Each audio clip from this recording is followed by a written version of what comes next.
How far has humanity gone in creating punishments? Throughout history, when justice turned to vengeance, when power sought to terrorize, and when cruelty knew no bounds, humanity created methods of punishment so horrific, so unimaginably brutal, that they challenge our very understanding of human nature. Today, we journey into the darkest chapters of human civilization. These are not just stories of death.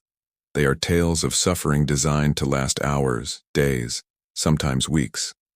They are reminders of how thin the line between civilization and barbarism truly is. This is dark history, the most inhumane punishments of all time. Before we begin this harrowing journey, we must understand why such punishments existed.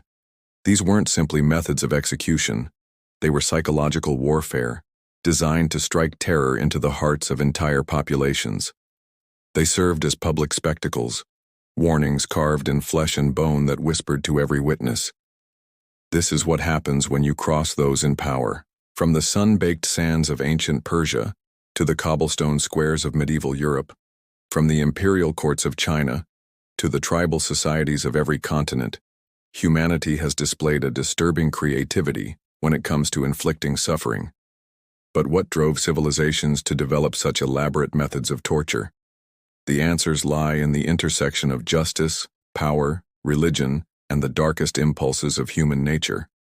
Let us begin our descent into history's most nightmarish punishments. Perhaps no punishment in history is more infamous than crucifixion.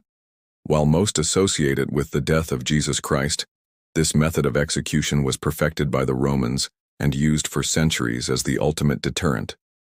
Crucifixion was not designed to kill quickly. It was engineered to maximize suffering. The condemned would be stripped, beaten, and forced to carry their own cross to the execution site. Then came the nails, driven through the wrists and feet, avoiding major arteries to prevent immediate death. The true horror of crucifixion lay in its duration. Death could take anywhere from hours to days. The victim would experience excruciating pain as their body weight pulled down on the nail wounds. Breathing became a monumental effort. They had to push up on their nailed feet to expand their lungs, causing waves of agony with each breath. The Romans reserved this punishment primarily for slaves, rebels, and the lowest classes of society. It was so shameful that Roman citizens were typically exempt, regardless of their crime. The message was clear: challenge Roman authority, and your death will serve as a warning to all who witness it. What makes crucifixion particularly chilling is its calculated nature. This wasn't anger or passion, it was bureaucratic brutality, systematic suffering administered by an empire that prided itself on law and order. If crucifixion was Rome's signature, impalement belonged to Vlad III of Wallachia, better known as Vlad the Impaler. But this punishment extends far beyond one ruler's reign of terror. The method was sickeningly simple, yet devastatingly effective. A long wooden stake would be inserted into the victim's body, sometimes through the rectum, sometimes through other openings, and then the victim would be left to slowly slide down the stake under their own body weight. The most skilled executioners could position the stake to avoid vital organs, ensuring the victim remained conscious and alive for hours, sometimes days. Vlad reportedly had forests of impaled victims, thousands of stakes creating a grotesque landscape of human suffering that could be seen for miles. But Vlad wasn't the inventor. Impalement appeared in ancient Assyrian records, in Persian punishments across the Ottoman Empire. It was a punishment that transcended cultures because it served multiple purposes: execution, torture, and psychological terrorism all in one horrific package. The Ottoman Turks, ironically Vlad's own enemies, had taught him this method. When Vlad later used it against Ottoman forces, he created displays so horrific that entire armies would retreat rather than face the possibility of such a fate. From ancient Persia comes perhaps the most psychologically torturous method ever devised: scaphism, also known as the boats. The victim would be trapped between two small boats or tubs, with only their head, hands, and feet exposed. They would be force-fed milk and honey until they developed severe diarrhea, attracting every insect within miles. But this was only the beginning. The victim would be left floating on a stagnant pond, covered in honey to attract more insects. As the days passed, Flies and other creatures would lay eggs in the victim's exposed flesh. The combination of insect bites, infections, and slow starvation created a death that could last over 2 weeks. Ancient sources suggest this punishment was reserved for the most serious crimes: regicide, treason against the Persian Empire. The psychological element was as important as the physical. Knowing that death was inevitable but could take weeks created a special kind of mental torture. What's particularly disturbing about scaphism is its passive nature. Unlike other punishments that required active brutality, this was death by neglect, letting nature itself become the executioner. In ancient Sicily, around 560 BCE, a bronze smith named Perillus presented Phalaris, the tyrant of Acragas, with a gift that would become one of history's most infamous torture devices: the brazen bull. This wasn't just execution, it was performance art of the most macabre kind. The victim would be locked inside a hollow bronze bull, and a fire would be lit beneath it. As the metal heated, the person inside would slowly roast alive. But Perillus had added a specially designed acoustic system. The victim's screams would be filtered through a series of tubes and chambers, emerging as what sounded like the bellowing of an actual bull. The tyrant could literally orchestrate the sounds of suffering. Legend tells us that Phalaris was so impressed with the device that he decided to test it immediately, on Perillus himself. The inventor became the first victim of his own creation, learning too late that those who create tools of torture often become their first casualties. The brazen bull represents something uniquely disturbing about human nature: the desire not just to kill, but to transform suffering into entertainment. It reveals how easily cruelty can be dressed up as spectacle. Across cultures and centuries, one punishment has appeared with disturbing regularity: flaying, the systematic removal of human skin while the victim remains alive. From the Assyrian Empire to medieval Europe, from Aztec rituals to Chinese dynasties, the practice of skinning humans alive served both practical and symbolic purposes. It wasn't just about causing pain. It was about literally stripping away humanity itself. The Assyrians, masters of psychological warfare, would flay captured enemy leaders and display their skins as banners. In medieval Europe, the skin of flayed criminals was sometimes used to bind books or cover drums, a practice so disturbing it survived in folklore for centuries. In some cultures, flaying held religious significance. The Aztec god Xipe was associated with flaying, and priests would wear the skins of sacrificial victims during certain ceremonies. This wasn't seen as cruel but as sacred, a reminder that cultural context can transform our understanding of even the most horrific acts. The process itself was methodical, requiring skilled executioners who could remove skin in large pieces without immediately killing the victim. The goal was consciousness, to ensure the condemned remained aware as their body was systematically exposed. In medieval Europe, particularly in Germanic regions, the breaking wheel, or Catherine wheel, represented the pinnacle of judicial brutality. The victim would be tied to a large wooden wheel.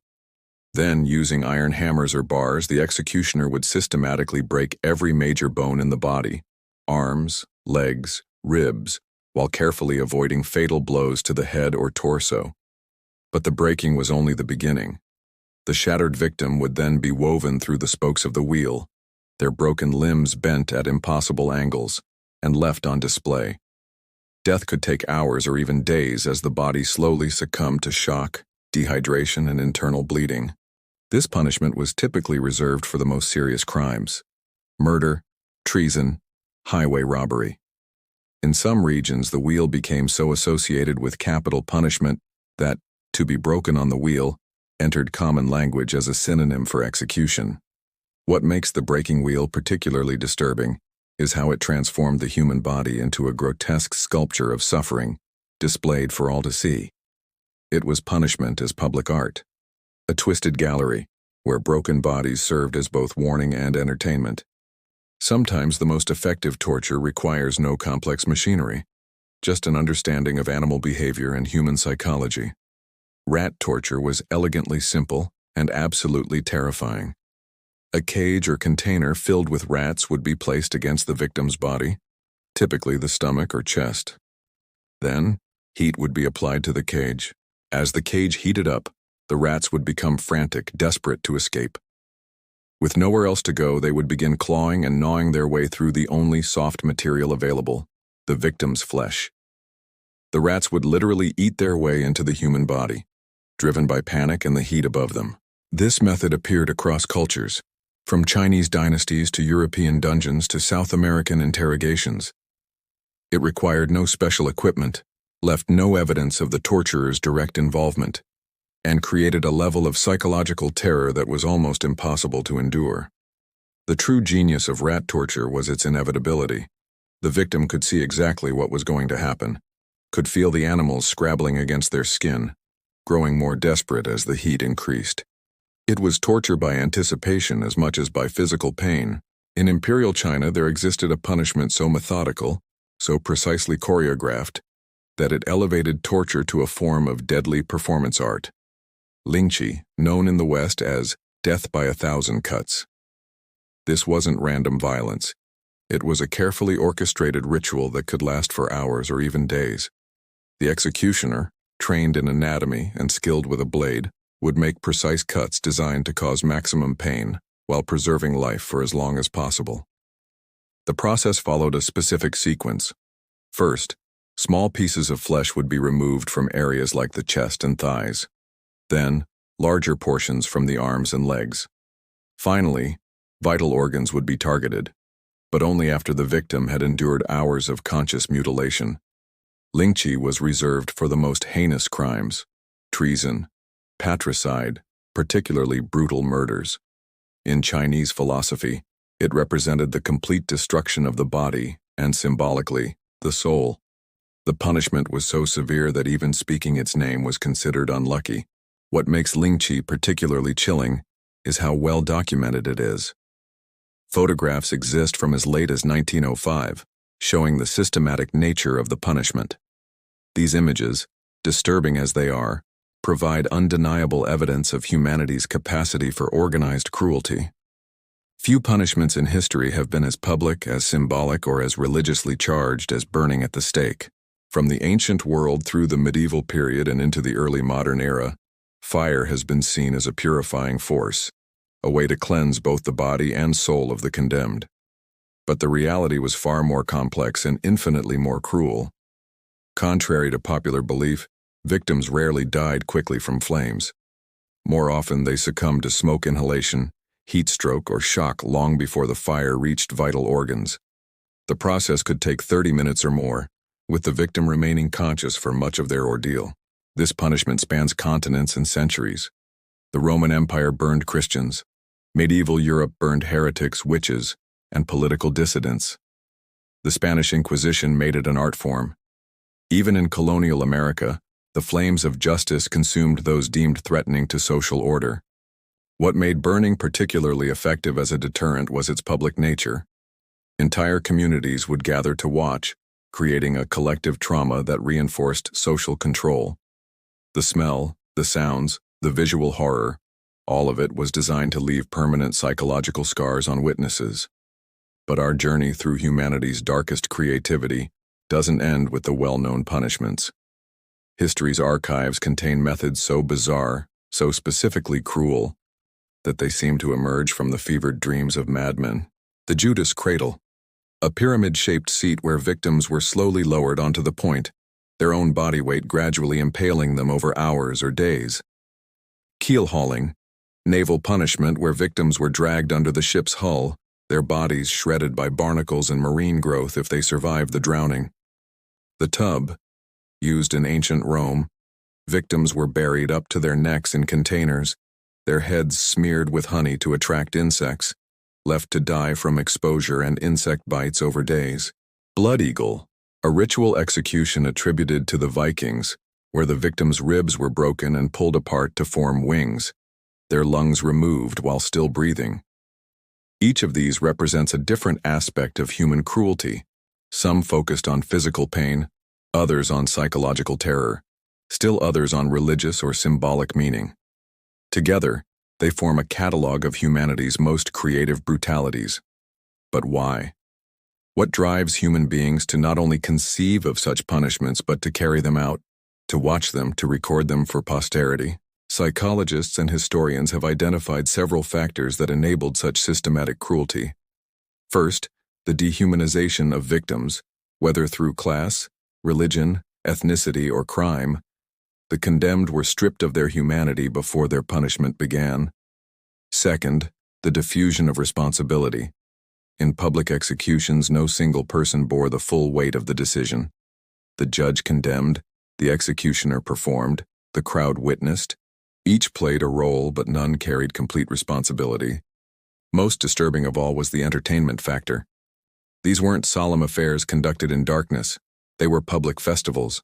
Vendors sold food, families brought children, people traveled from miles away to witness suffering. Cruelty had become community bonding. Perhaps most troubling is the evidence that ordinary people, not psychopaths or monsters but regular citizens, not only tolerated but actively participated in these spectacles. It suggests that under the right circumstances, the capacity for cruelty exists within all of us. These punishments weren't random acts of violence. They were tools of statecraft, carefully designed instruments of power and control. Every torture device, every method of execution, served multiple purposes beyond simply ending life. They demonstrated technological sophistication, displayed cultural values, reinforced social hierarchies, and most importantly, projected power across vast distances. When the Mongols impaled entire populations, they weren't just conquering territory, they were conquering minds. When medieval European nobles broke peasants on wheels, they weren't just punishing crimes, they were reinforcing the feudal order. When Chinese emperors employed lingqi, they weren't just executing traitors, they were demonstrating the unlimited power of imperial authority. These punishments reveal an uncomfortable truth about power. It often requires not just the ability to kill, but the ability to kill in ways that demonstrate complete control over life, death, and suffering itself.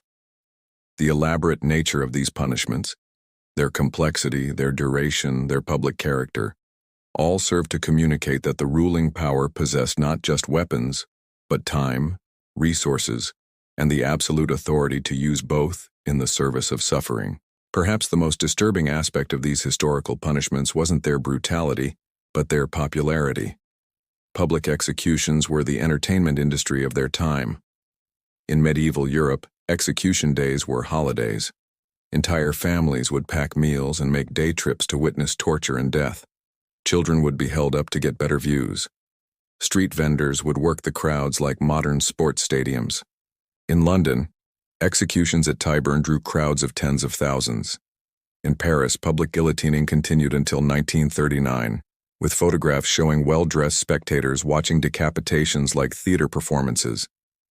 In China, public executions drew such massive crowds that grandstands were sometimes erected.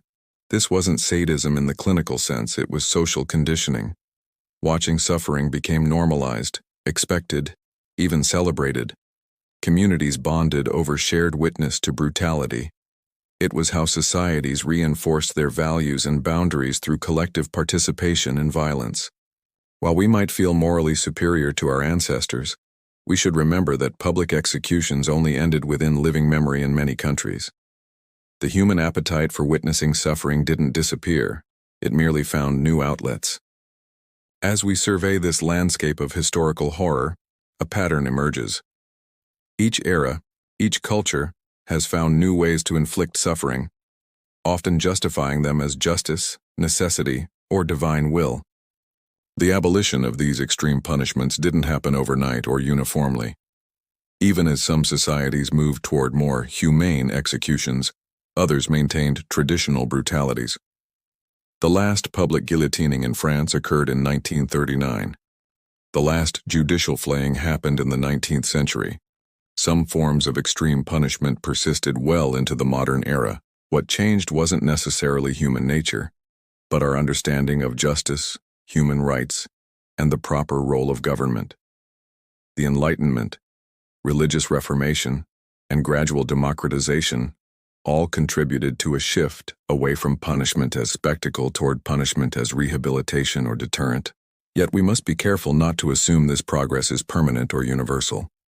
Even today, torture persists in various forms around the world. The capacity for systematic cruelty hasn't been eliminated. It's been constrained by law, international pressure, and social evolution. Perhaps most importantly, these historical punishments serve as a mirror, reflecting not just who we were, but who we could become again under different circumstances. As we conclude this journey through humanity's darkest chapters, we're left with profound and uncomfortable questions. How far has humanity really come in its sense of justice? The punishments we've explored weren't created by monsters. They were developed by human beings like us, living in societies that considered themselves civilized, just, and moral. They were implemented by ordinary people who went home to their families each night, who loved their children, who participated in religious ceremonies and community celebrations. While we no longer break people on wheels or burn them in bronze bulls, we still grapple with questions of justice, punishment, and human dignity. We still debate the ethics of capital punishment, the conditions of imprisonment, the balance between justice and mercy. Perhaps the most important lesson from this dark history is not that we've overcome our capacity for cruelty, but that we've learned to better constrain it. The difference between us and our ancestors may not be the absence of dark impulses, but the presence of systems, laws, and social structures that channel those impulses in different directions. These historical punishments serve as monuments to human suffering, but also as warnings. They remind us that civilization is not a permanent achievement, but a constant choice, one that each generation must make anew. The question isn't whether humanity is capable of such cruelty. History has answered that definitively. The question is whether we'll choose to be better than our capacity for darkness. Thank you for joining us on this difficult but important journey through history's darkest chapters. If this exploration of human nature and historical justice resonated with you, consider subscribing for more content that examines the complex, often uncomfortable realities of our shared past. What other dark corners of history would you like us to explore? Let us know in the comments below. Remember, understanding our past, even its most brutal aspects, helps us build a more just future. This video was created for educational purposes, to understand historical context and human nature. All sources are historical documents and academic research.